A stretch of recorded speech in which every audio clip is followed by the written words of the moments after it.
You are watching Market Watch, the brief overview of the key events from the world of finance. Government bond yields fell slightly this week, which eased pressure on stock markets and allowed the euro and yen to strengthen their positions against the US dollar.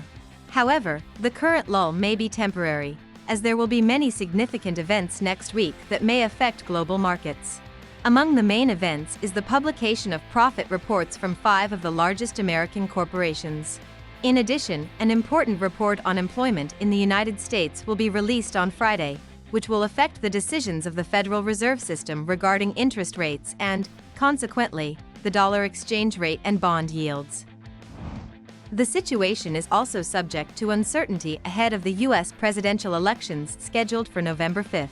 Predictions of Donald Trump's victory are increasing on some betting platforms, although polls show almost equal chances for both candidates.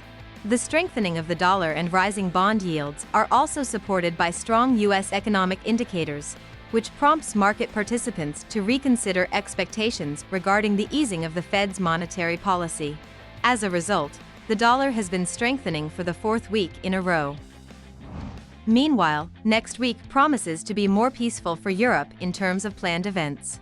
On Friday, attention will focus on reports on the business climate in Germany and the financial results of companies.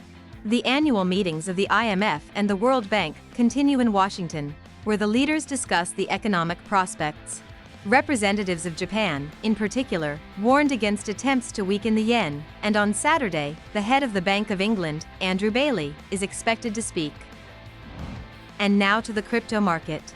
Despite the recent drop in the Bitcoin exchange rate this week, large holders continued to increase their balances.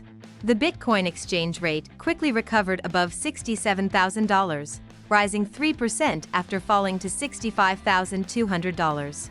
Despite this pullback, the metric tracking long-term sentiment in Bitcoin accumulation remained unchanged as the volume of cryptocurrency among large holders reached new highs. Technically, if the price fails to overcome the $70,000 mark, it is likely that the price will return to the local minimum around the $59,000 level. That's all I have. Follow the news carefully and be prepared for all the surprises of the market.